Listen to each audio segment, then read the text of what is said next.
Welcome back to the Fish Tank right here on the Miami Dolphins Podcast Network. Seth Levitt, DJ Preach is in the back on the board. And Juice, you got the 305. You're repping again. I know we just talked about that here in the green room, but how you feeling today? Yeah, it's a 305, not the 35.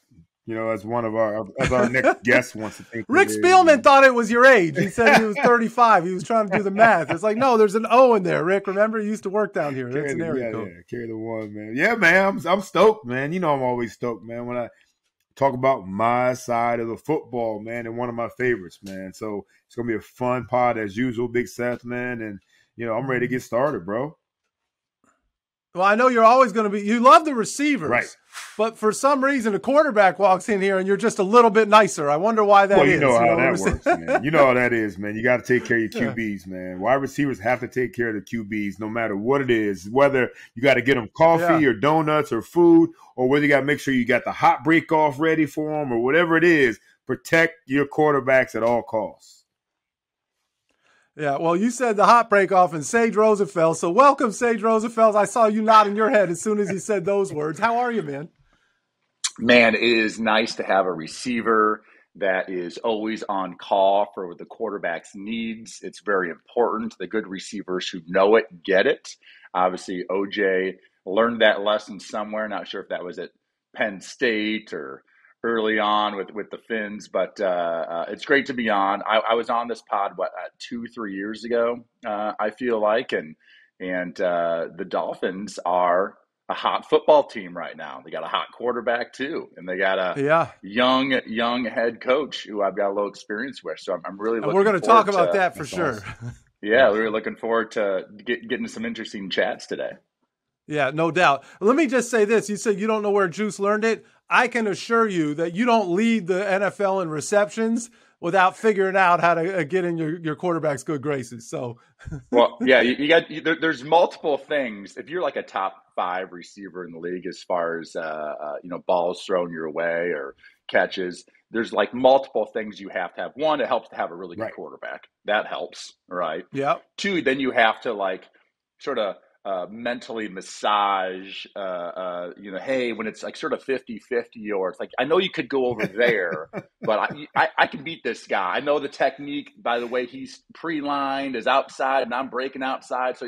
But I promise you, I will still beat that technique. You know what I mean? And so give him a chance. And Juice was a guy I wish I would have gotten to play with him. I remember when I got to the Dolphins 2002, and you weren't there anymore.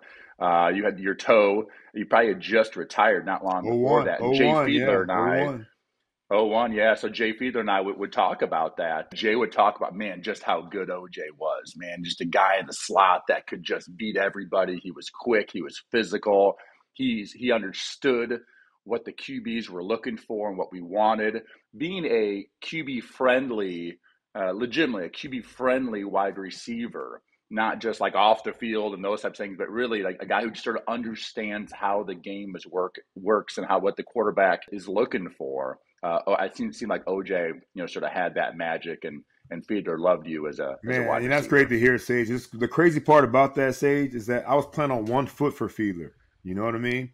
I wasn't even myself at that point, man. I was a shell of myself at that point. So the fact that he felt that way, man, that's pretty awesome, man. And, I love Jay. Jay found a way to get it to me, despite my my limitations, man. But if I'd had both feet for Jay, it'd have been me, him, and Chan. We'd have feasted for a long time. So we're going to get into all of that. But you just mentioned Jay Fiedler. And before we get too deep into this thing, Sage, I have to address something.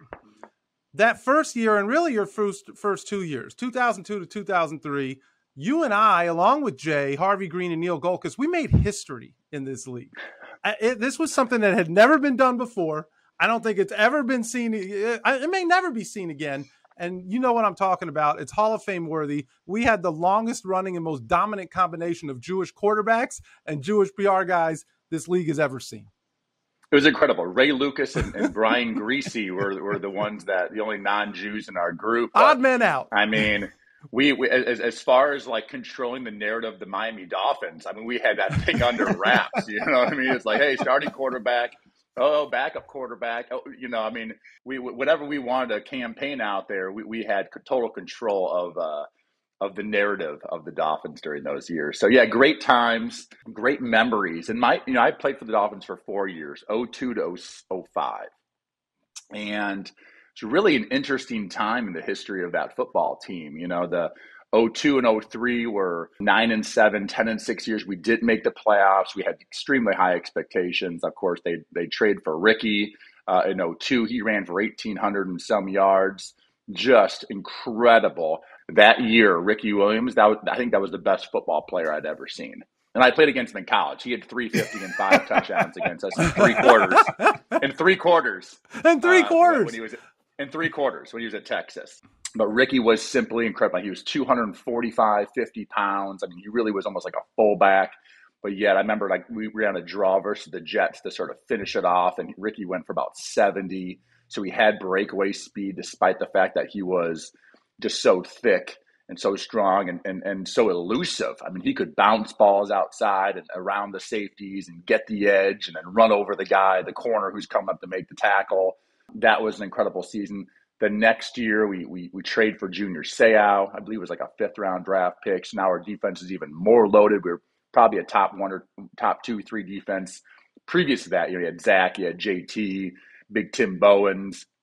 We sort of made it happen. The next year, we should have probably acquired 2, maybe more offensive linemen, drafted a couple young guys, and then of course the following year the whole thing falls apart. Ricky doesn't show up for camp. He's off in India.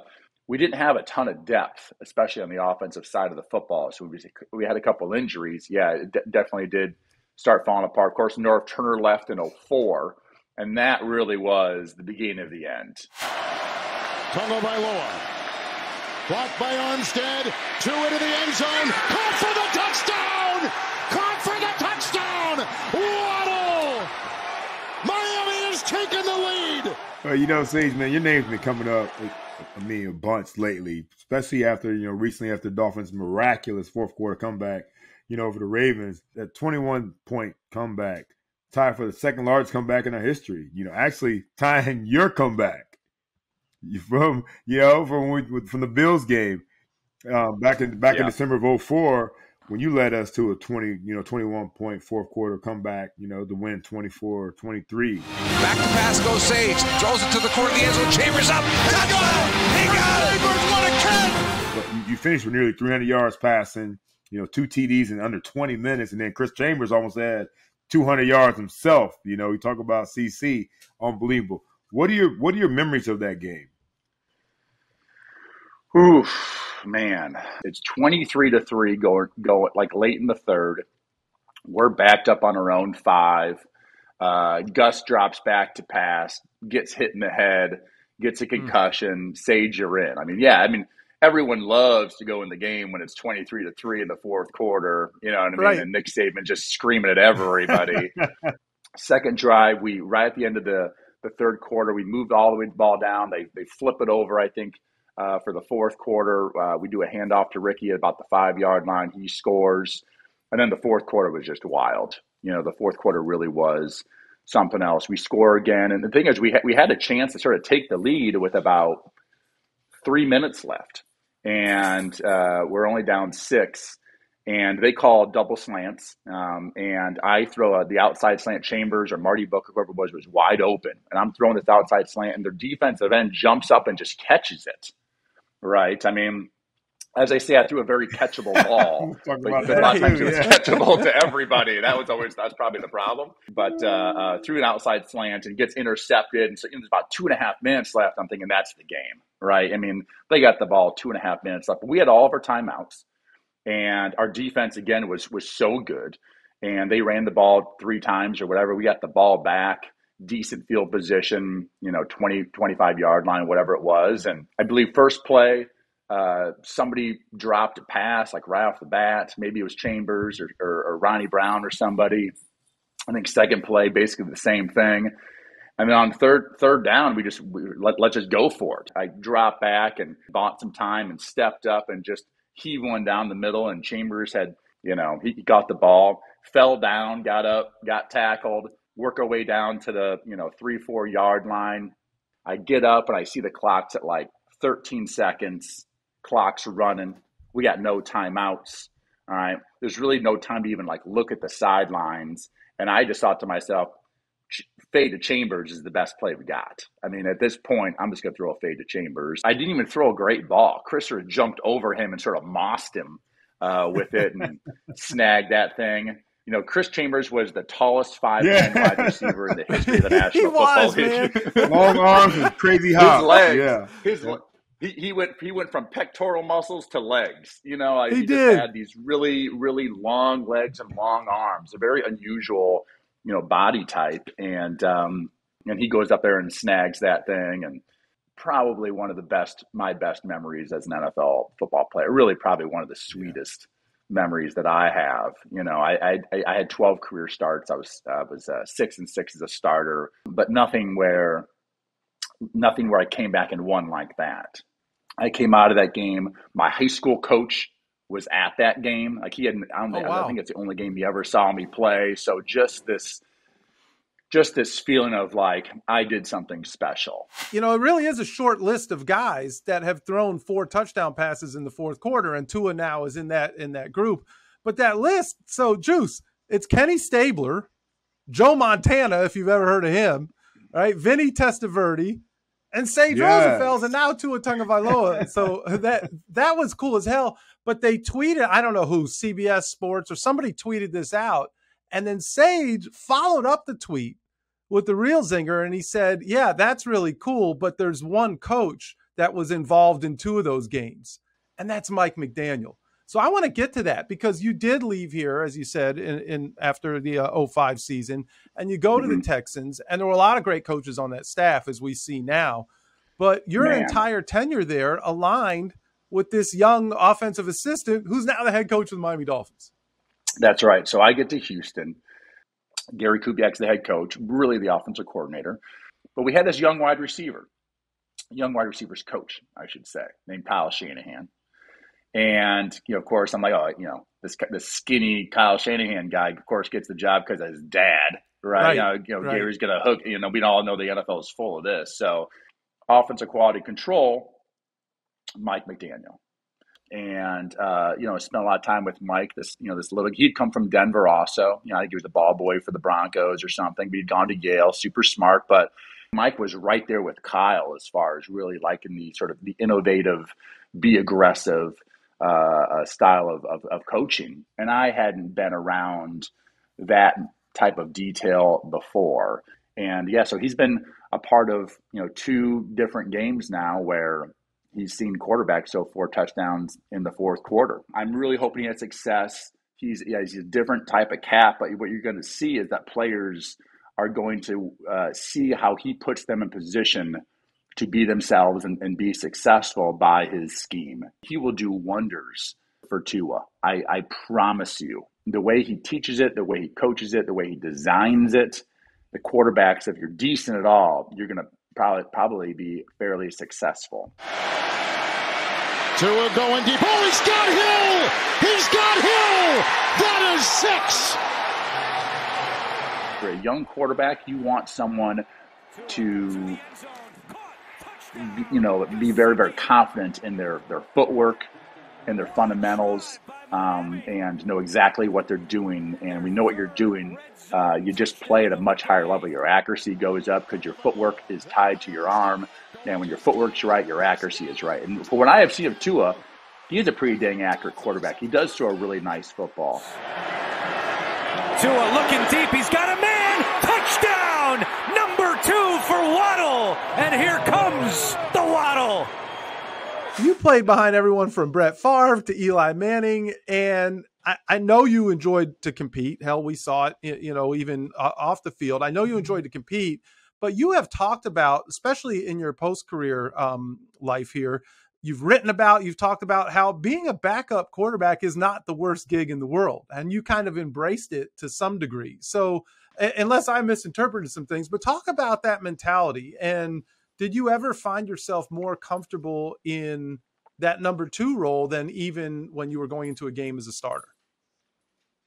Yeah, the number 2 role is about a tenth the amount of stress as a starting quarterback. I mean, and that stress starts on Monday when you go in and the coach says, "Hey, you're starting this week," because the starting quarterback's hurt.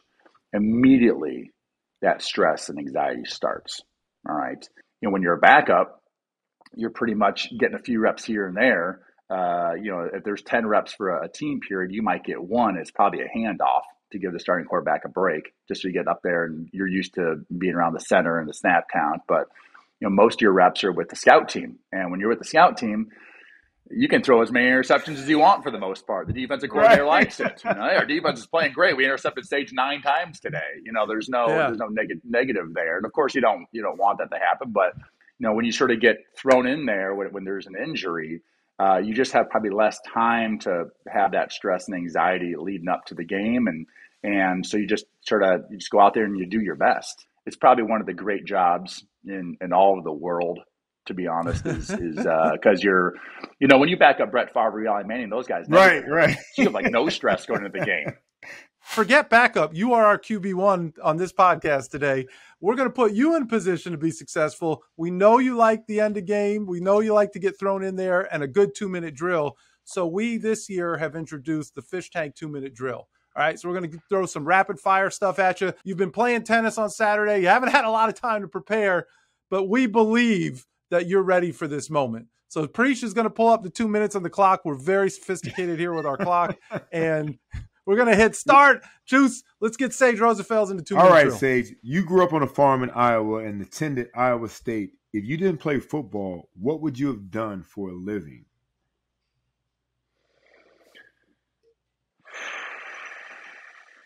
I was a business major, so honestly, if I probably would have ended up in Des Moines working for an insurance company. That's what everyone else does. I went to college with. All right, well, hey, then things worked out for you. Not so bad.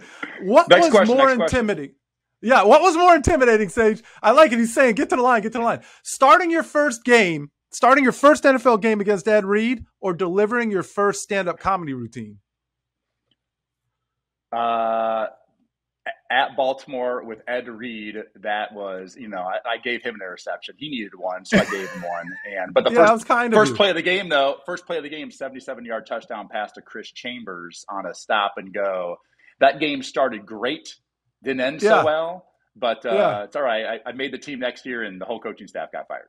All right, good stuff. So, okay, everyone knows Wes Welker filled in for an injured Lindo Mari and made a field goal and an extra point in 2004. But what they don't know is that it might have come down to Wes Welker or you. Who is actually the better kicker, Sage Rosenfels or Wes Welker? Wes was the better kicker. Actually, a year or two later, I tried that. Our kicker got hurt.